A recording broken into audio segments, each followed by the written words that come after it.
Hello and welcome to your go-to Detroit Pistons podcast, The Pistons Pulse, co-hosted by me, Bryce Simon of Motor City Hoops and Detroit Bad Boys, and a former D1 Hooper, current high school coach, teacher, husband, and father of 3 amazing kids. And I'm Omari Sanko for the second, Pistons beat writer for the Detroit Free Press. Bryce, again, it sounds like a huge flex when you just wave your wife and kids at us, but it's okay. Amari, I thought you were going to sing for us in this one. I'm finding out via Twitter how much of a singer you are, so I thought you were going to come in this week singing your intro. Yeah, so my buddy Rashad, who's I've known probably since 3rd grade, shout out Rashad, he's been here this episode, mentioned to me and Bryce on Twitter that me and him competed for class singer in 8th grade, and I defeated him. He said it was unfair, but it was actually very fair and square. I don't have a great singing voice. Like, I'm more so looking like holding note. And, for like full transparency, like I'm not hiding like a Barry White voice over here. So I don't think anyone necessarily needs to hear me sing. Maybe if I lose a bet, we'll arrange something. I don't think I want to inflict that on our listeners. I feel like after 25 episodes, we're not at that level of trust yet. So maybe 35, 40 episodes in. We'll get to that point. I will keep that in mind for the next bet. But I think our guest today may have a little bit of dirt on you with the singing as well. I want to know if he has heard you sing, because I know you guys go way back. So I'm going to introduce him, and then you guys can let the listeners know. Lazarus Jackson, everyone's favorite Pistons fan and content creator, co-host of the Detroit Bad Boys podcast with Ben Golker, contributor and editor at Detroit Bad Boys, and proud father of Chance. Laz, welcome to the Pistons Pulse. What can you tell us about Omari's singing voice? I'm actually a little disappointed that I didn't know Omari had pipes. It's like maybe we should have done more karaoke instead of those bowling nights at the State News. But yeah, like now I'm curious to hear it myself. He says he's not hiding a Barry White voice, but he's got like the baritone in him. It's like I could see it. I could see it. That would be fun to see. Yeah, I don't want to get people's hopes up too high. It's, I'm more of like a Drake singer where I need a little bit more auto-tune to keep everything in line. Shout out to Lazarus Jackson. So I've known, like, me and Laz have known each other probably since 2012. Both went to Michigan State, both worked for the State News, although I don't think we actually overlapped. But when I got to the State News, I was like the guy who always watched the Pistons, and everybody was like, oh, you got to meet Laz. Like, Laz also loved the Pistons. And I think, like, one of our first parties that fall, or, like, winter or whatever, like, I remember you showing up, and that was, like, the first time we talked Pistons and fought each other on Twitter. And, yeah, Pistons Twitter legend. Most of our listeners probably already know, your Pistons background and whatnot. But it's just great to have you on the pod, man. It's just, like, been a 10-year, like, like, to get to the point where we're doing podcasts and whatnot. Like, it's really cool. Well, I mean, like, we took very divergent paths, like, after that party as well, right? Like, you did the whole stint in Pittsburgh. You covered the Grizzlies. You, like, did it real big. And then, like, I left journalism entirely. So it's like, this is my side thing now. Like, it's nice to have. It's nice to be able to still be a fan. I know you can't be a fan anymore. Unfortunately, you got to, like, take out that part of yourself and, like, put it on the table when you walk in the door every day. But yeah, I've been really, like, pleased with to see, like, your career grow and, like, where you've been at so far. And, like, it's been great to see.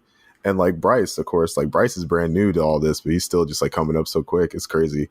I feel like it's like I'm kind of like a OG in, like, Pistons Twitter, but, like, I don't feel that old yet. The kids age you, though, for sure.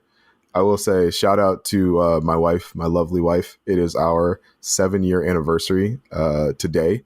Oh, so, happy anniversary. Yeah, yes. We did like a little staycation thing last night. So, like, we're good for today.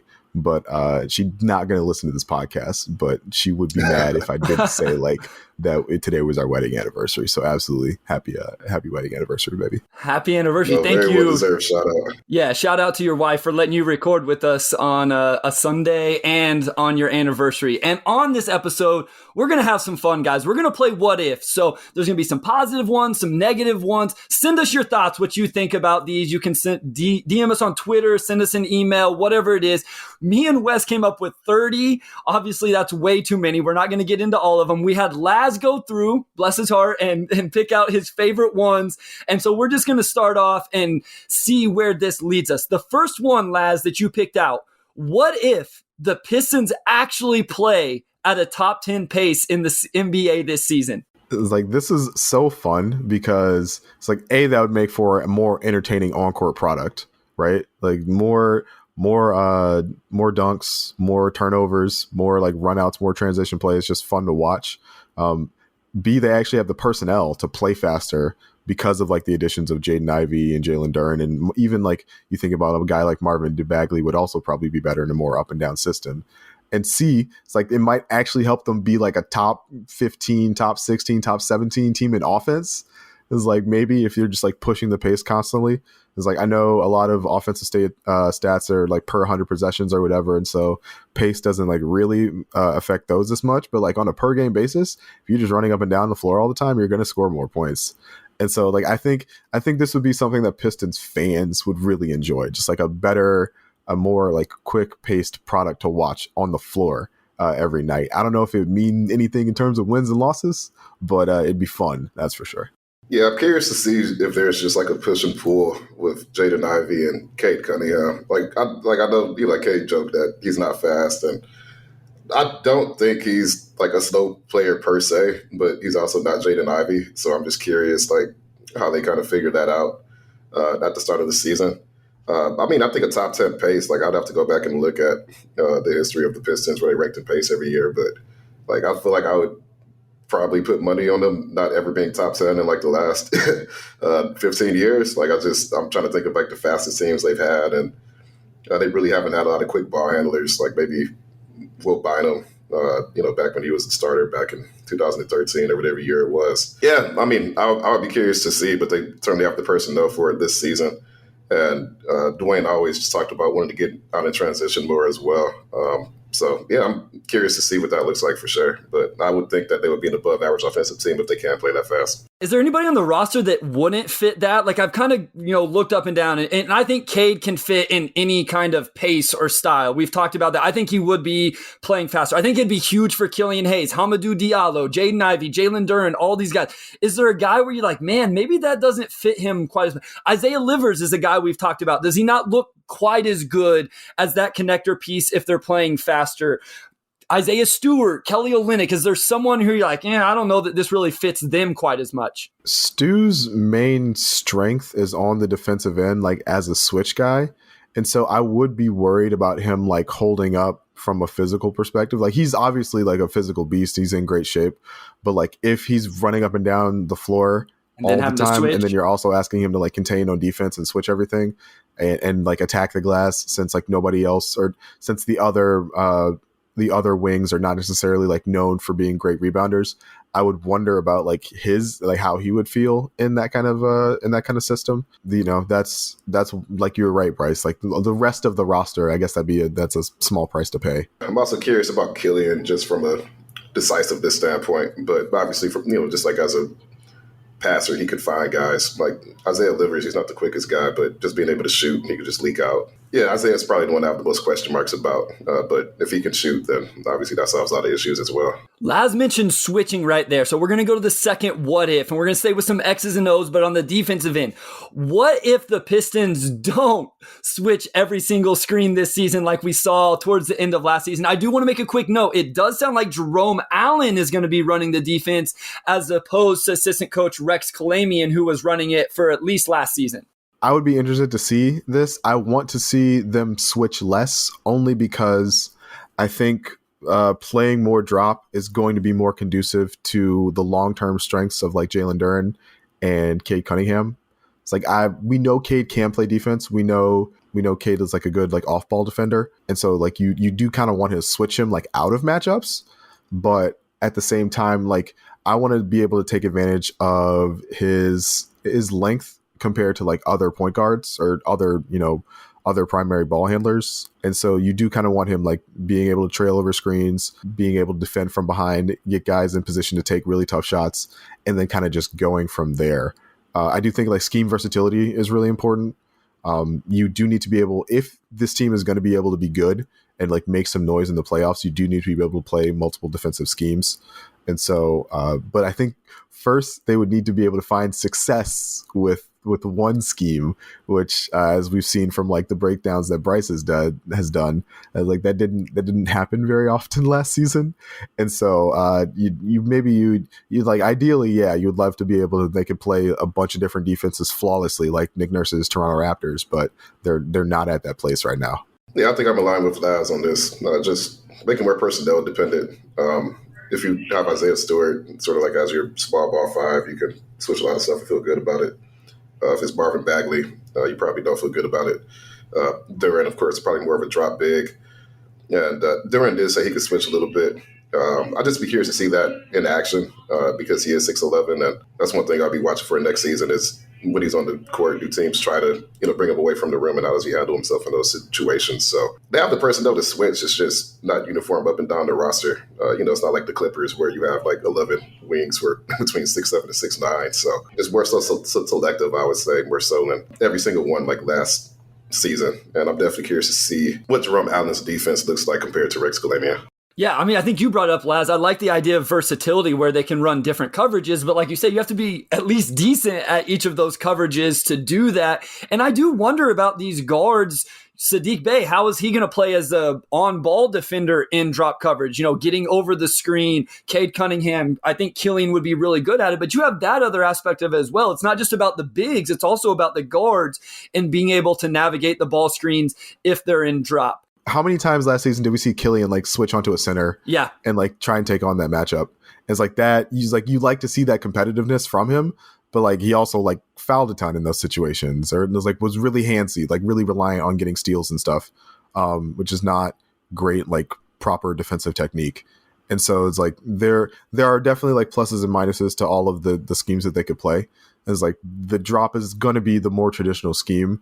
Is like with a more traditional center in Duran as part of like the long-term future. It's like I would just want to see a little bit more of that for sure.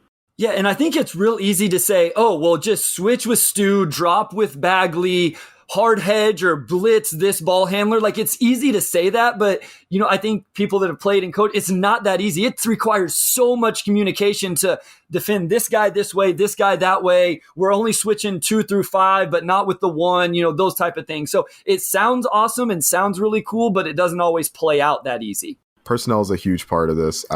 Omari will remember, like, when Stan Van Gundy first got to the Pistons, and the Josh Smith, Greg Monroe, Andre Drummond lineup, is like the way Stan wanted to play defense. Like he had Greg Monroe like hedging at like 25 feet.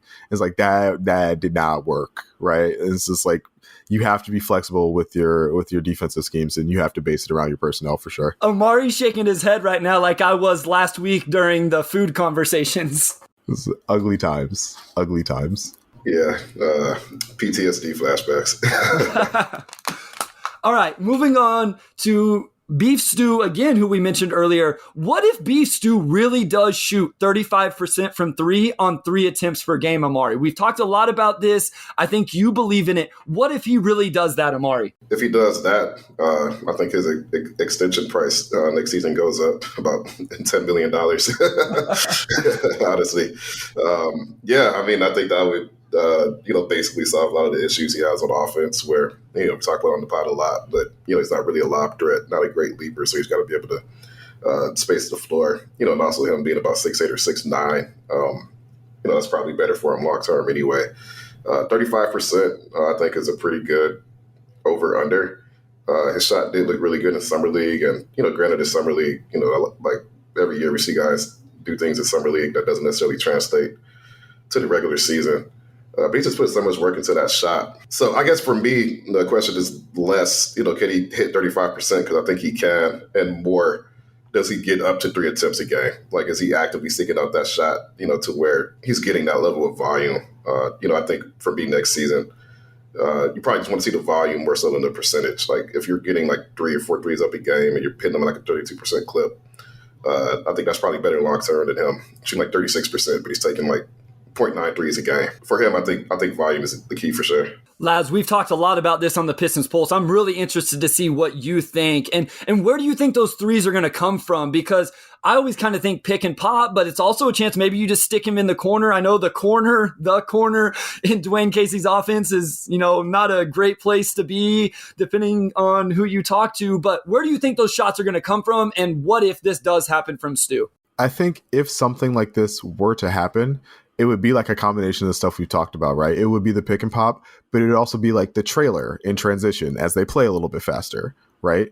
It would be if he's playing as like the spacing big in some of these like 2 big lineups we expect to see, it would be like some more catch and shoot stuff. And so like maybe you would get some like swing Isaiah Stewart like wing threes. It's like, that's fine. It's like, I think you'd see Isaiah Stewart like try and like fake dribble handoff into like some step back threes, like maybe towards the end of the year if he's shooting 35%, like you let him go for stuff like that.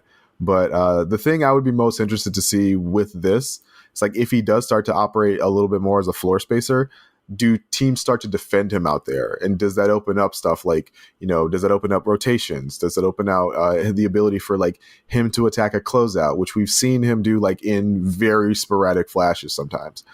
Does that cause like, the other small ball centers to have to like leave the paint a little bit more, and that opened up driving lanes for like Cade and Ivy and Killian? And so I think is like that would be good for Stewart to have a role off, like a more clearly defined role offensively on the perimeter. But that's also good for like his teammates to know like kind of how to play around that and how the defense will try and attack that. So moving on to one of the rookies, Jaden Ivey, and I know you guys talk a lot about him over at DBB on your podcast. What if Jaden Ivey looks like rookie Dwayne Wade? Does this team make the play-in? And I just want to give Dwayne Wade's stats his rookie season. 16.2 points a game, 4 rebounds, 4.5 assists, 1.4 steals, and he did average 3.2 turnovers. So what if we're not comparing Dwayne Wade to Jaden Ivey? We're not doing that on the Pistons Pulse. We're just saying, what if he has that kind of rookie season? Is that what would maybe push this team over the hump into kind of consideration for a play-in game? I still say no, but at that point, it becomes more about the competition at the bottom of the East than whether or not like the Pistons are a 25-win team, right? If Jaden Ivey's going to play that well, if he's going to play in like a rookie of the year stratosphere, which is entirely possible, then it's like more about like what kind of a year does Atlanta have, right? Like the Knicks are trying a whole bunch of stuff. Like are they like the 8th seed or are they like the 6th seed? You're thinking about teams like Miami, right? They didn't do a whole lot and they had a big loss in PJ Tucker. Charlotte's in flux, Laz. We talked about this before the episode. Yeah, Washington, right? Like Washington just re-signed Beal to, $250 million. Like they probably want to start winning some games sometime soon. And so it becomes more about like what other teams are doing rather than like how good the Pistons do or don't look. But like, I've been critical of Jaden Ivey. Me and Ben have been critical on Jaden Ivey on the podcast. That's gotten us a decent amount of flack. People like to be excited about their rookies, but if he played like rookie Dwayne Wade out of the gate, like we'd be excited. That'd be a good thing. Like I'd be all for it for sure. It's tough. I cheated and I pulled the standings up from last season because I'm trying to find 5 teams that I think the Pistons will be better than if Jaden Ivey came out and was immediately slightly above average shooting guard. And you have some swing teams, like, of course, the Hornets are in the flux. The Brooklyn Nets, like, who knows what's going to happen with that. Maybe now they're leaning more toward bringing back KD and Kyrie and just praying that all those issues disappear. And, like, I'm going to say yes just for the purpose of having a counterpoint to Laz. I think if you have Cade, you have Jaden Ivey, and Jaden Ivey immediately just has an innate gift to get to the rim. Just causes havoc for opposing defenses every single night. Because Wade was pretty efficient his rookie season as well, about 47%. In the passing, of course, Wade was always probably more of a point guard than a shooting guard. Honestly, like in today's league, he just be a point guard. I think I'm going to say yes. I think between Cade, between Jaden Ivey, Sadiq potentially making a year 3 leap, I think you have enough on offense to get into the mix for sure. And you would need help. Like you would need Brooklyn to fall apart. Maybe Brooklyn makes some trades at the deadline or something. You would need the Hornets to fall apart. Maybe another team has injuries. But I think comfortably you're probably better than Indiana. You're better than Washington. Orlando is like a weird wild card too, because Orlando's kind of been in the same boat as Detroit for a while. And they, of course, had a pretty good draft. Jonathan Isaac will probably be healthy. They have a lot of, different guys where you kind of look at that team and you can kind of see them being maybe somewhat good next season. I feel like I'm talking myself into a no. Like the longer I go, the more I'm moving toward no. Yeah, you're allowed to change your. Stick with the yes. You're allowed to change your opinion. The East is tough, man. I want to ask real quick before we go to the first break here. What is your percentage chance that actually happens? What percent chance do you think it actually happens that Jaden Ivey has that sort of rookie season? Laz, you go first.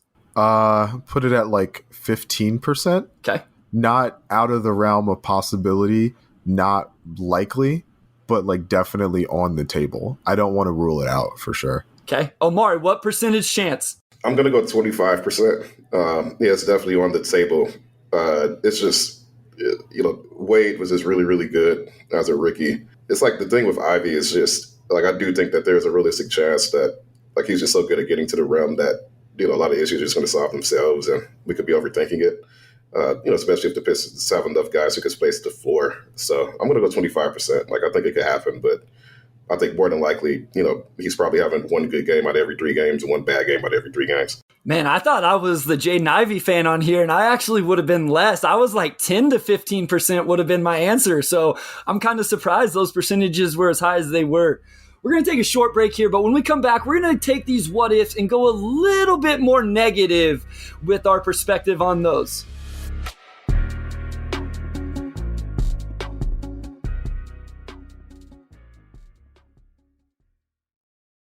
All right, hey, Carlos, just a quick idea. How about if I say, hey, this is Sean Windsor, and you say, hey, this is Carlos Morales, and I'll go, and then we'll go back. You want to try that? Yeah, that sounds good. Okay, you ready? Yep. Hey, this is Sean Windsor. And this is Carlos Menares. And we are the team behind Free Press Sports with Carlos and Sean, where we are going to talk about, you guessed it, sports, but lots of other stuff. Like what, Carlos? Oh, we're going to talk about your favorite subject, Sean, food. Probably more food. Arts, culture, sports, TV, movies, you name it. If it's happened in Detroit, we're going to talk about it. And sometimes we're going to have guests in who obviously know a lot more than we do about just about everything. But we're going to have some Free Press journalists to talk about big stories, folks from the sports world. We're going to be out every Thursday. You can find this podcast wherever you find your podcasts, Apple, Spotify, Google Podcasts. We hope you'll join us. We're going to play the what if game, but from a negative standpoint. So this is going to be more so disaster scenarios and how the franchise pivots from here. And the first one is a doozy, so I'm just going to apologize in advance because this is going to break hearts. But what if Cade Cunningham isn't the face of the franchise type player? Which to me, like, what if he's not quite Jason Tatum and is more Chris Middleton, which is still a good outcome, but you're still looking for your Giannis. And where does that put the restoration of Cade? Isn't that guy?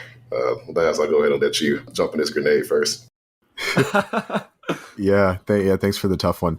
Yeah, that would be really hard. That would definitely mean you would want the team to not be good again this year, so you could have a chance at a guy like Scoot. I know Bryce is real big on Scoot. You can have a chance at like Victor. I know there's some other guys in the draft at the top, in like the top 7 or so, that people think have a real chance to be an impact player. So it's like, yeah, you would still be looking for your Giannis, or you'd still be looking for your Chris Paul, but it would have to come through the draft. Or if I know we're going to talk about trades and stuff a little bit later, maybe it's like you'd have to look at like coalescing a Sadiq Bey and an Isaiah Stewart into like and some draft capital into like another like young star level type player, right? You'd be looking to turn those guys into like an Anthony Edwards, for example. Like, I know Ant's not available, but like I'm just saying that as like an example of a name as a guy like who I think is going to like be on that level. The other thing is like you could hope, we talked about Jaden Ivey in the first segment being rookie Dwayne Wade, is like maybe if on the 15 to 20%, 10% chance that actually happens, it's like Ivey ends up better than Cade. Then it's like, okay, well, it's the same plan. It's just Jaden Ivey is Cade and Cade's Jaden Ivey in this situation. So yeah, because the Pistons is like, I know this is year 3, and it's like, it does kind of feel like the turnaround is coming. And I'm thinking back to a conversation I had with Sean Darenthal the year we drafted Cade, before Cade was drafted. And the comparison he kept coming back to was a guy like Paul George. And you wouldn't call Paul George like a number 1 alpha type player on a championship team. But if you found another Paul George, like you have 2 of those guys, it was like, absolutely, that's definitely like a conference finals contender. And from there, anything can happen. And so like, yeah, that'd be a little disappointing though. I really think Cade has a chance to be like a top 15, top 10 player in the NBA for a time. And so that would be just like disappointing for me on a personal level. But yeah, that's bad, but not crippling, I guess. You mentioned, I think that's important. It would be like, do we get stuck in the middle ground because he's good enough to not have a top 2-3 pick? Because I'm high on Scoot Henderson. I don't think he would fit with the roster because I do think he's a run your entire offense type player. But if Cade's not the guy, then obviously he'd come into play.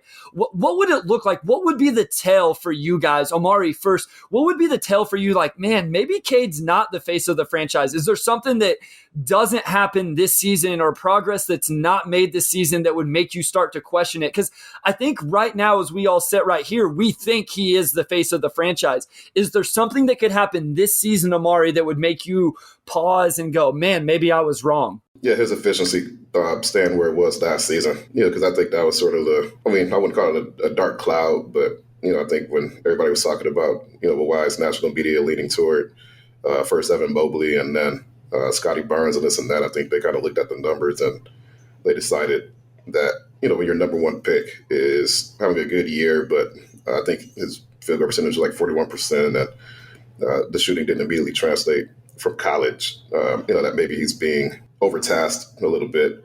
And, granted, like he really didn't have a lot of help last season. Jeremy Grant missed 20 games. And, well, he missed more than 20 games, actually. So it was just sort of a tough job. I mean, Cade was getting double teamed, he was LeBron James, essentially. And I think most rookies would not have great efficiency in that circumstance. But I think next season is year 2. You expect him to improve in different ways. You certainly want him to become an average 3-point shooter to justify the volume.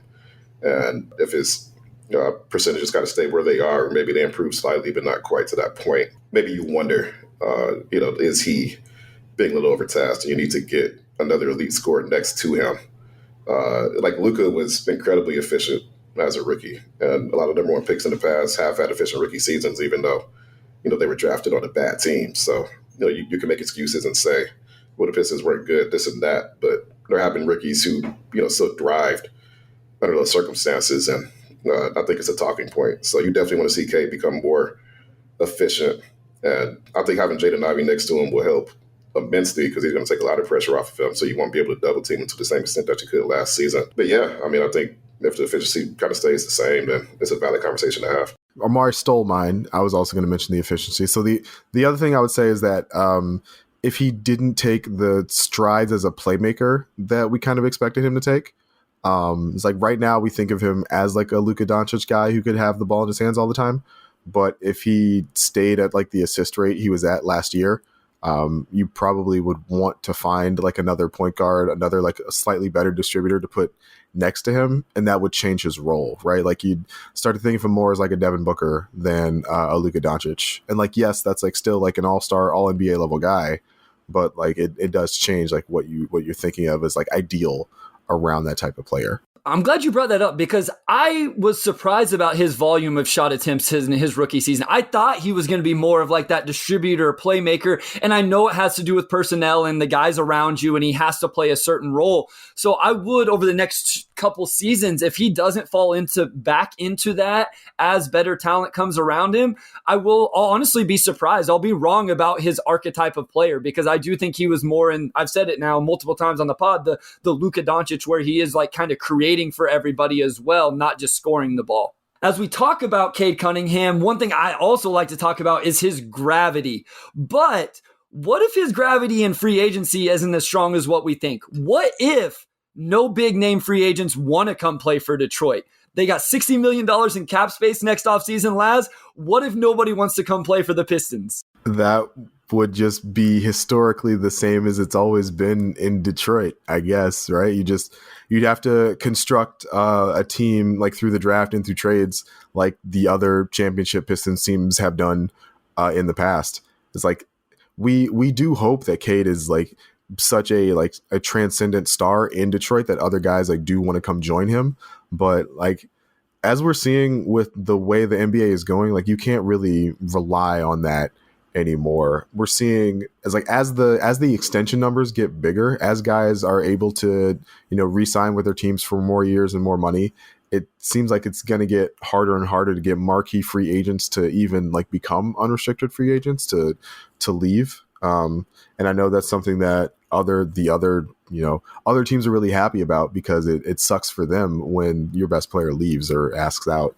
But at least when a guy like a Kevin Durant asks for a trade, or a guy like a Rudy Gobert in a situation like Donovan Mitchell blows up, it's like, at least you get 14 draft picks and like some interesting young guys to start the rebuild with, versus you think about the wasteland that was the Cleveland Cavaliers after LeBron left, right? Like, they got consecutive number one picks in the draft for a reason, because they were terrible.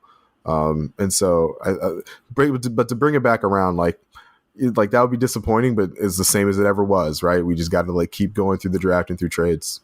Yeah, I also think we overrate superstar gravity in general. Like, I think realistically, Cade's probably not going to be a guy that's like that LeBron James level. Like, guys will just sign up to want to play for him.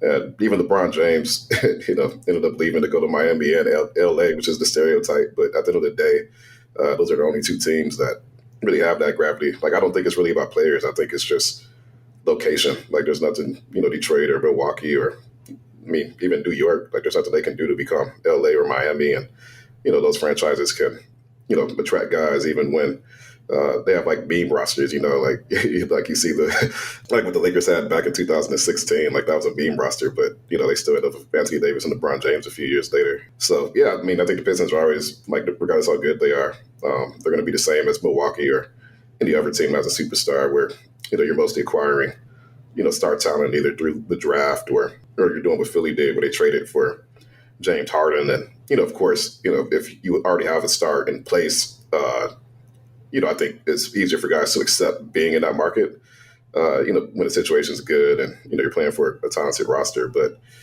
yeah, I just don't think Detroit's ever going to be that. And it's not a knock on Cade or Detroit or in general, but there's two franchises that get that type of respect. And the Pistons are going to have to trade to get, stars around Cade, and they're going to have to develop them. And that's just kind of how it goes. Like, best case scenario, maybe you can attract like a PJ Tucker or Danny Green type of like elite role player that you need for playoff runs, but that's probably your best case scenario in free agency. What do you do with that $60 million then, Omari? Do you sign 3 role players? Maybe you overpay just a little bit, but you build out the rest of the roster? Do you take on bad contracts for future draft picks? What do you do with that $60 million next offseason? Because it's going to be there. Unless you keep Alec Burks and Nerlens Noel and Kelly Olynyk and some of these other contracts that we assume are coming off the books. What do you do with it, Omari, then? I think, one, you have some guys who are going to be extension eligible soon. So, some of that will just sort of be absorbed by the fact that you have some players you need to pay. I also think that the Pistons have 6 first-round picks, and, historically, teams that have that many first-round picks in a short span of time, at most, maybe 4 of those players end up signing those long-term deals, unless, you're able to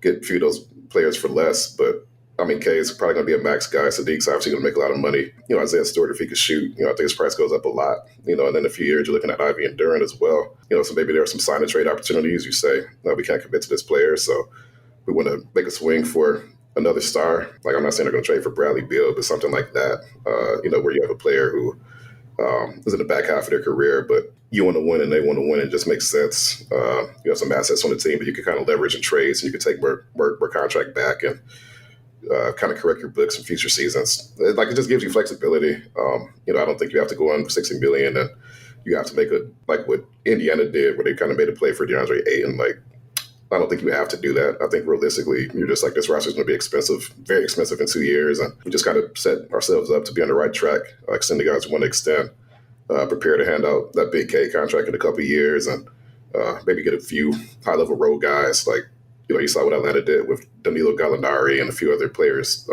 before they made that Eastern Conference Finals run. Boring stuff compared to making a free agent run, but I think realistically that's probably more likely. Seeing the Darius Garland extension was like a real moment. It was like, oh snap! It's really good to keep the books clean for the next couple of years, because like Cade's going to get even more money than that, and that's like almost $200 million for a guy who's earned it, and the guy who's absolutely worth it. But there's only so many $200 million contracts you can hand out on a team, right? So it's definitely, even if you have $60 million in cap space, it's still good to try and keep the books clean.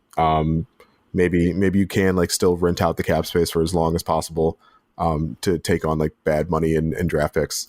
But yeah, the time is coming very quickly when that cap space is going to be eaten up by the extensions that Omari talked about for sure. Yeah, I think I like the idea of some bad money even next offseason, assuming these guys all progress at the rate we want. Like, get some of those future draft picks, like in 2027, 28, when the Pistons hopefully are good. Their own draft picks aren't high, but maybe we can get another team's, what may end up happening with the Houston Rockets, right? They may end up getting these Brooklyn Nets draft picks that end up being pretty valuable at a certain point. One guy neither of you guys or none of us mentioned in terms of extension was Killian Hayes. Thought that was very interesting, and he is our next what if. What if Killian Hayes, Laz, actually gets traded at the NBA trade deadline this season? So as a big Killian Hayes supporter, as a big Killian Hayes guy, I'm kind of torn, because if he did get traded, to me, that would mean that he showed something worth trading for, which he hasn't always over the course of his first couple seasons. But it would also probably just mean that he hadn't shown enough to this point. So you'd end up in a situation where, maybe he goes to like an OKC or an Orlando that like is still, in a rebuilding situation, but with like a longer runway than what the Pistons are trying to accomplish, and they can give him the time and space to figure out the rest of his career. But like, it's so rare to trade 21-year-old top 10 draft picks, even ones that have been as disappointing as Killian has been, before like their restricted free agency period even comes up. Is like what you would hope is that, you can get Killian in on like a cheap contract, and that he pops in like year 4 or 5. And then you have like a very solid like third guard on your team for less money. I'm thinking of like Jalen Brunson, right? Like Jalen Brunson was obviously much better than Killian was right away. But Dallas like really missed the boat on an opportunity to extend him at the time when he was going to be a restricted free agent. And then obviously he blows up this year, leaves them in the lurch, and is going to make a lot more money on his next deal. And obviously if they had come to an agreement before, he'd be like one of the best value contracts in the NBA for Dallas at this point. And instead they have nothing. So like you'd like to have that. But yeah, if Killian was traded at the deadline, I personally would be pretty disappointed. It's a sad end to the ballad of Killian Hayes. Yeah, another thing is when the Pistons drafted Killian, they had like no young ball handlers that they were building around. And then you look into Cade, and then you look into Jaden Ivey, and like now, your backcourt's pretty full. And maybe when you drafted Killian, you kind of envision him maybe eventually becoming a player who could be an above average starter. And, 2 years later, maybe his ceiling is closer to that of like a Derek White type of player. And Derek White's still good. And, you still need those guys on winning teams. But do you commit money to another backcourt piece when Cade's going to make a lot of money? And, if Jaden Ivey becomes 70% of like his best case scenario, he's going to make a lot of money as well. And you also know that the value you get from Killian, you could probably find at free agency, or even just kind of do without it, honestly. Like, that's probably not the type of player you need. So I think if they traded Killian, it's just an acknowledgement that our backcourt situation changed very dramatically since we drafted Killian. And, Killian does have NBA skill, but is that something we need to invest in right now, when he's going to be eligible for an extension this time next year? And the answer might be no. And at the trade down, you could still kind of sell his potential, particularly if he's shooting it a little bit better and just playing a little bit better than he has been. Obviously it'll be an acknowledgement that you probably could have made better use of that 7th pick. But at the same time, you had no clue that you were going to draft Cade Cunningham and Jaden Ivey when you made that pick. And I think if you have Cade and Jaden Ivey, you are probably not crying yourself to sleep. So it is what it is. I think I know where both of you are going to go with this. So neither of you would call this Troy Weaver's first significant miss. If they end up having to move on, feeling like they have to move on from Killian Hayes at the trade deadline, would you call that it? Maybe there's something else you guys would feel like he's missed on. I don't think he's had like a super significant miss. We can break down some little things, no doubt. But would this be, in your opinion, his first significant miss as GM? I would say so. Yeah, because that's like your very first pick as GM. And, we got a chance to get, Tyrese Halliburton, who is going to probably end up being a top, 3 player out of this draft. And this draft as a whole, I think, is going to end up being a lot better than I mean, it already is a lot better than people thought it would be back then. I mean, LaMelo and Anthony Edwards have been way better than anyone expected. Not that the Pistons were going to draft them, but you got some players available at that 7th pick who would have fit the roster a little bit better. And yeah, I mean, in the grand scheme, again, you have, Cade and Jaden. So, you're probably in the long run kind of fine with it. But it is a miss just because there's players who went after Killian that are probably going to have much better careers. It'd definitely be a miss. I think Cade and Ivy makes it less significant than it otherwise, would have been. But it definitely would be a miss on the part of Troy Weaver. Absolutely. All right, guys, we're going to take a short break, but I want to ask another one of the what ifs about Troy Weaver whenever we get back, and then we'll have a few more to round out the episode.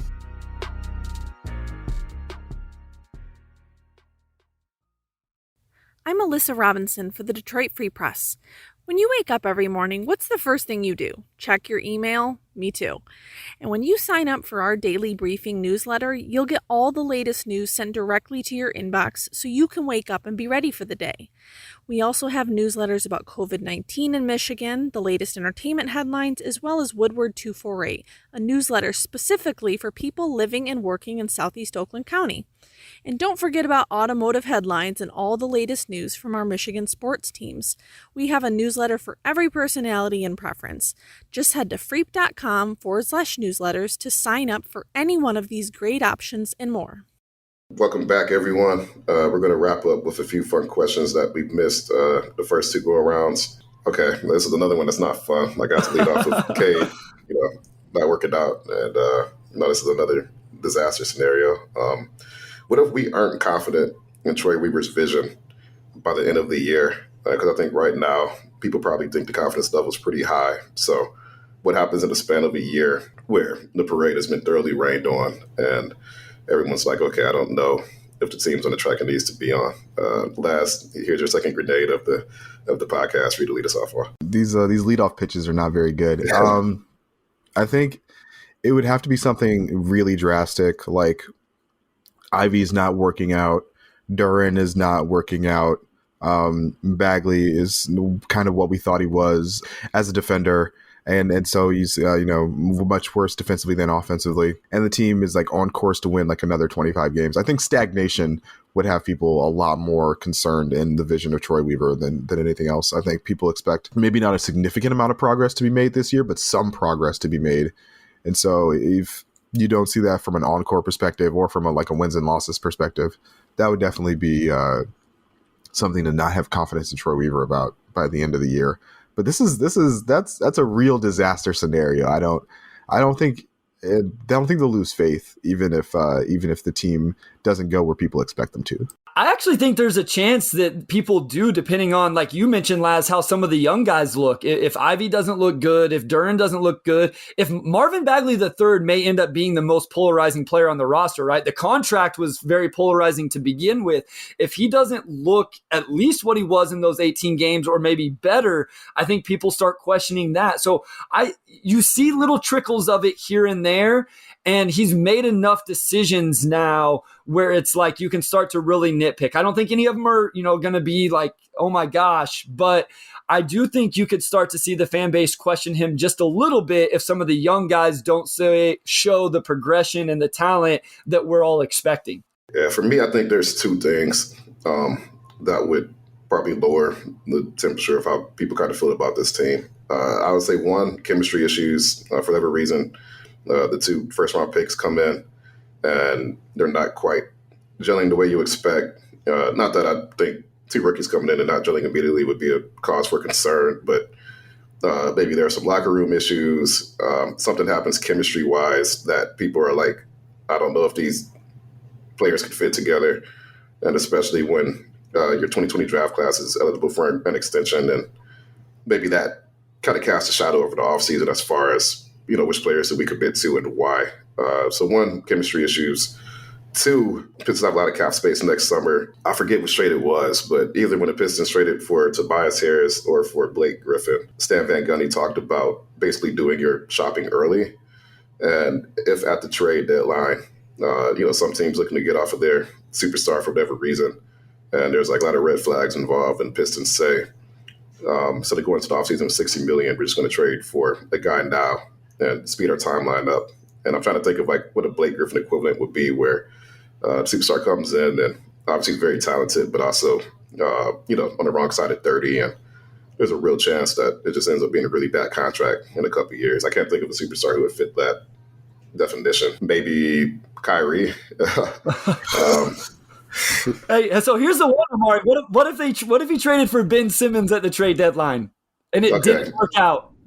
Yes. Okay. So you trade for Ben Simmons at the trade deadline, and everybody's like, "Oh my God!" Like, I'm terrified of the next few seasons because he's making a lot of money and he hasn't played in 16 months because of the back, and obviously just a lot of other concerns there. I'm not going to say that is more realistic, because I don't think the Pistons are looking to speed their timeline up in like a drastic way. Especially when they have like 6 first-round picks on the team. Like, logically, there's no reason to do that, or at least not for a superstar with like a lot of red flags. They are positioned to do that because they have the cap space. So I think that's probably the other thing where people this time next year are like, we just traded for a player who doesn't fit, and we have all these players who are about to be extension eligible, and this is just a mess. So chemistry issues or trading for a superstar that doesn't quite fit your timeline. Yeah, chemistry is a big thing, especially like for as much as Troy Weaver has talked about how chemistry is such a priority for them, to have a like chemistry like locker room blow up would kind of like put a damper on what are we doing here?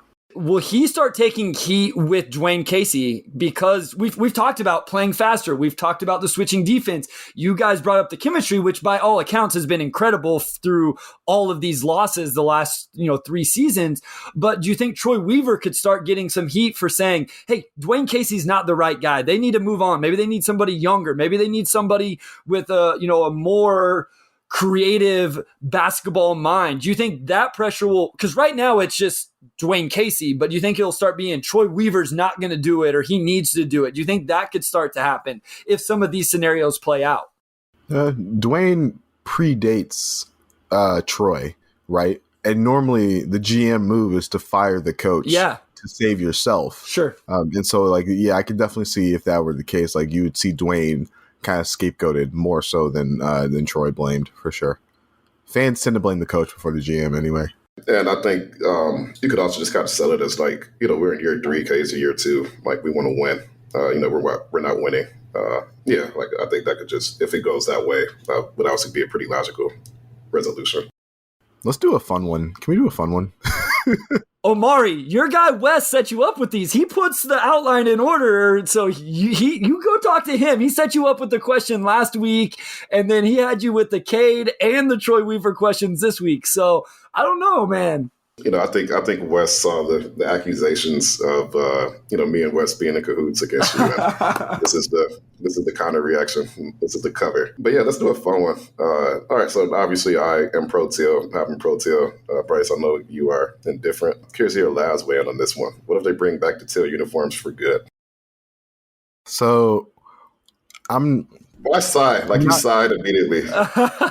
I'm not as anti-teal as I used to be. I see how excited the kids are about the teal, and it's like, as a new dad, it makes me excited when the kids are excited. So it's like, okay, kids, like, have a thing, but you do have to what the teal kind of like symbolizes as the franchise's desire to make a break from their first and like to that point, like only championship contender is just like weird. Historically, it is not the 1990s anymore. Like, teal is not like in as a color. Like, the Charlotte Hornets like had the teal better than us anyways. So it's just like, let them have it if they really want it. I will say that like the horse, like, we can keep the horse head. Like, I'm totally cool with the horse head. The horse head rocks. And the red alternates with the horse head, like, I'd love to see those again. Those in the rotation, those would be great. But yeah, like, I think someone on Twitter put it best, is like, I just have too many memories of like Jerry Stackhouse scoring 30 points on 32 shots in the teal for like me to like be able to fully embrace them. And like, that's basically exactly how I feel. It's like too many like Chucky Atkins like threes in the teals for me to ever be like truly embrace them. Yeah, I like the red alternates. The red alternates do not get discussed enough, but those are probably... The Pistons wear red sometimes? Yeah,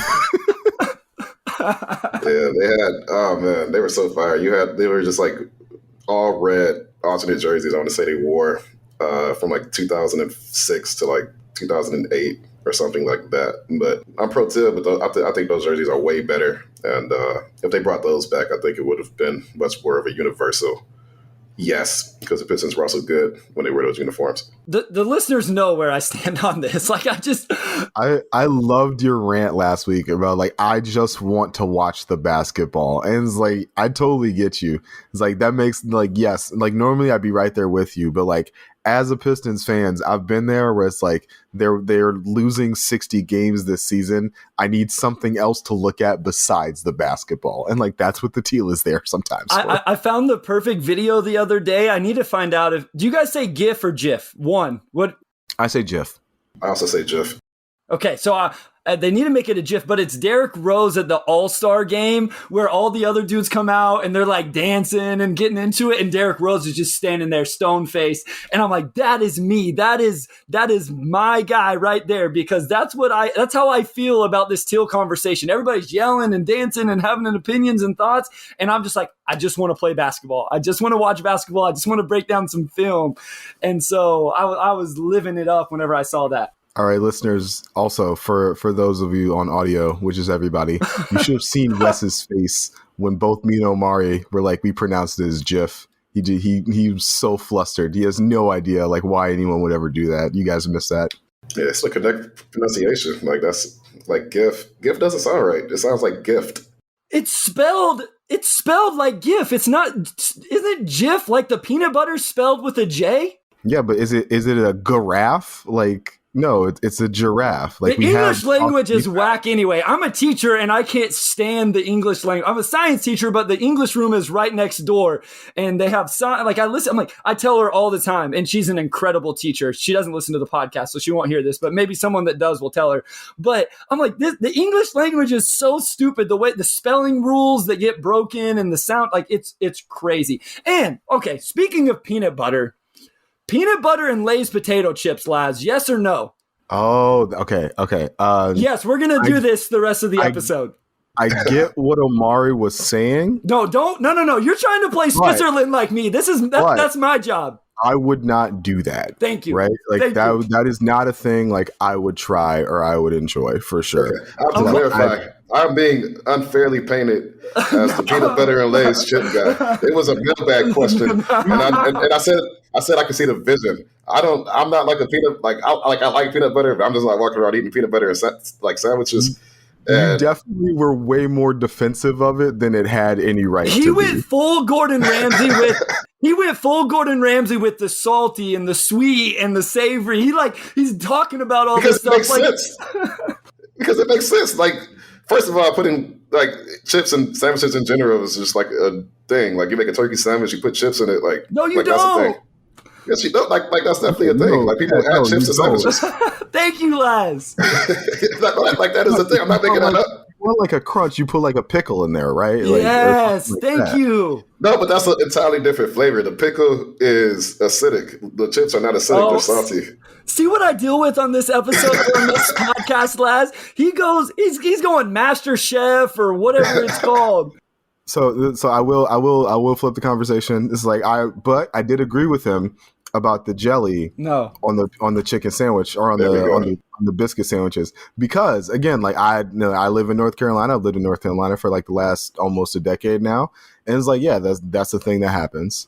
And it's like, I need clarification. So you're talking like a breakfast like biscuit with like sausage, egg, and cheese, and then you put strawberry jam on it. Yeah, that makes. It's fantastic. You dip it in like some jam to like get some jam like on the sides, and you take that. So Amari's best argument was the McGriddle, because that's essentially what a McGriddle is, right? Yeah. Like you have sweet from the some sort of sweet element. So it could be jelly, or like the McGriddle, you have like the maple syrup. Okay, like Bryce, have you ever had a maple bacon donut? Well, what? Or have you heard of it? A maple bacon donut. Like, have you ever put bacon on a donut with maple? Absolutely not. Why would I put? Stop, Laz. You don't believe this either. That's really good. It's really good. Like, it's really good. It's the same thing. You have salty and you have sweet. So like a bacon, egg, and cheese. Like, you have bacon. Like, egg is neutral, And then you have like, you put jelly or you can put maple or whatever else, but you just have some sort of sweet element and like it balances it out. So a maple bacon donut, if you've had that, it's really, really good. Bryce, get your hands on a maple bacon donut. I don't know, I don't know where you're going to get one. Like we may have to send you one, but it's really good. Yeah, Bryce. No, like ignore the breakfast sandwich thing. Like, yes, absolutely try a maple bacon donut. They are delicious. That is not a thing where I live. It's a real thing. And I'm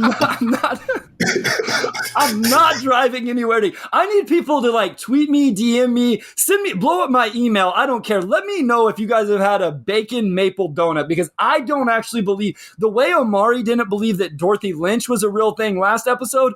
I don't believe that's somebody's auntie. That's not a dressing. He said his aunt. Bryce, you're going to do a poll tomorrow. Yes, and you're going to get ratio. Like you're going to get ratio like you've never been ratio before. about the bacon maple donut. Yeah, like universally, like it's going to be like 95% yes, like 5% no. And the people who say like 5% no are going to be people who live in like Antarctica or something because they don't have access to it. I'm learning so much on this podcast though about food and cooking, and I love it. I also found out this week that Subway, like, where do you guys stand on Subway? Like, I got crushed for going to get Subway for my family the other night. Okay, so the chicken teriyaki sub and like the oven roasted chicken are pretty good. I don't trust any of their like deli meat. I don't trust their tuna. Their veggie subs are probably okay, but I haven't really like. I used to eat Subway a lot more when they had the $5 footlongs. Now they're like $9, and it's like that's beyond my value threshold for Subway. Like at that point, I'd rather just get something different. So I probably only had Subway once, like the last 5 years. But back when you could get the chicken teriyaki for $5, like that was definitely a go-to for me. So my buddy got married in Charlevoix a couple weeks ago, and I was a groomsman, like in his wedding party. And so like we're getting dressed and preparing and stuff at his house, at like his family's like house on the lake. And we get like, and he ordered like Subway for us in order to like have food like before we like do the wedding and everything, because who knows how long it's going to be before the reception hits and everything. We get the Subway sandwiches and we open them up, and it's just like meat and cheese and bread. There's like no lettuce, no tomato, no dressing, no like sides of any sort on these sandwiches. And we're like, what like 12-year-old at Subway was like behind the counter and was like, they don't want to meals with this. You needed some Dorothy Lynch. You needed some Dorothy Lynch to put on it. That's a struggle, Bill. If I was in middle school and somebody showed up with a Subway sandwich like that, it would have been like a 55-minute long roast. Like from the minute we sit down to the minute we go back to class, it just would have been straight. Like what are you doing, man?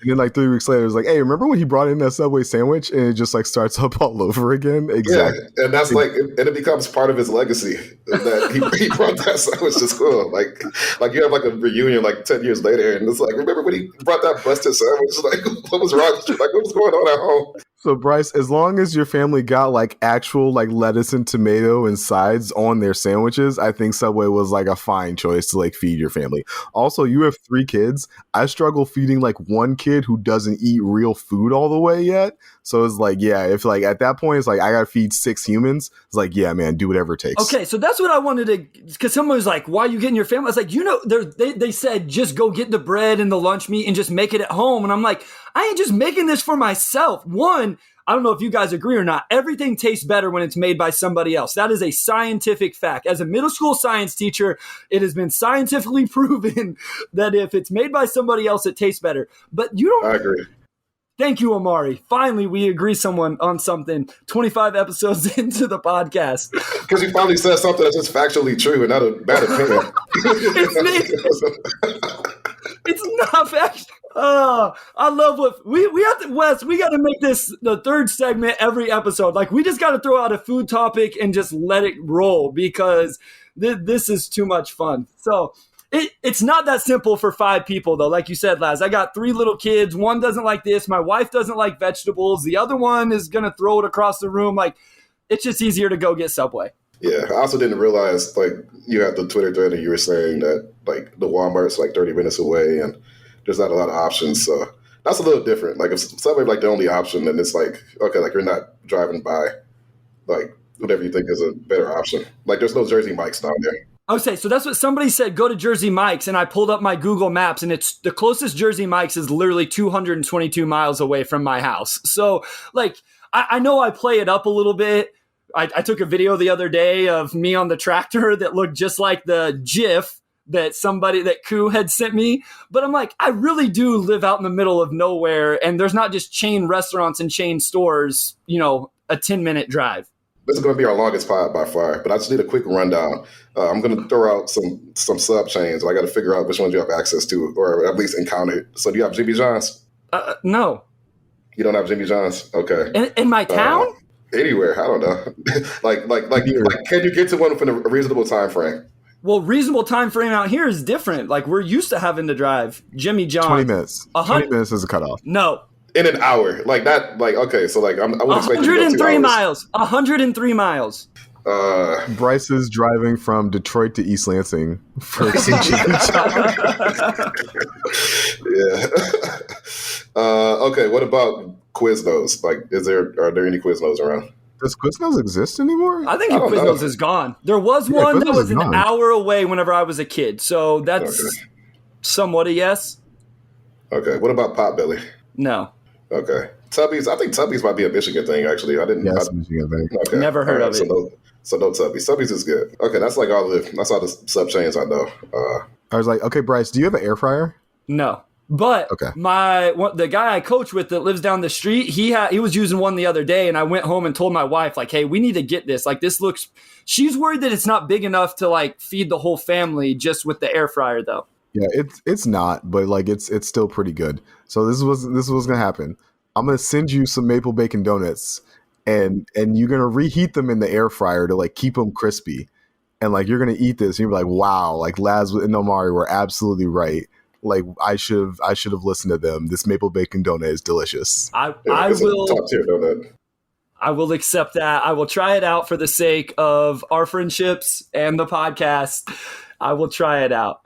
All right, man. This was too much. You're right, Omari. We probably went too long. Hopefully the listeners enjoy. I know I did, man. This is probably the most we've laughed and smiled and had a lot of fun. And Laz, thank you so much. Please pass it along to your wife. I understand her not listening to the episode, but thank her so much for letting us have you on your guys' anniversary, and happy anniversary. Let everybody know where they can find you, everything you're doing, and you're incredible in the Pistons community.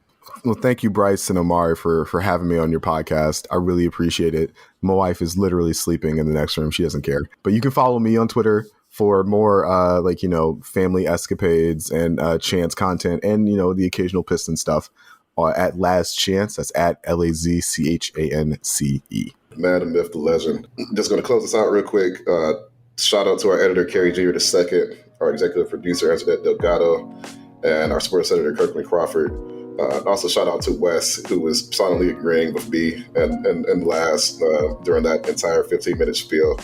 It's like peak off season right now. Maybe we can just do a pod that's like the four of us, and we just like hash out a food debate for like. We still got to talk about Batman. We haven't talked about Batman. We got to do a whole pod on that. Yeah, we haven't talked about Batman either. So. Hey, I went and saw Bullet Train last night. I feel like I'm one-upping you in the movies, Omari. I've seen a few before you now. Yeah, I'm not going to see Bullet Train because I don't know why they put my man Alfred from Atlanta in a wig. Like, I'm not seeing that. I don't support it. Well, I may have to see it so we could actually talk about it on here because I haven't seen the last few movies that we talked about. Oh no, he was one of the best characters in the movie. I had to look that up. I don't know what Atlanta is or who Alfred is, but he was my favorite character in the movie. You got to watch it. All right, I'll go see it. I don't have a lot going on this week, so I'll go see it. Anyway, thanks everybody for listening, and we'll be back next week.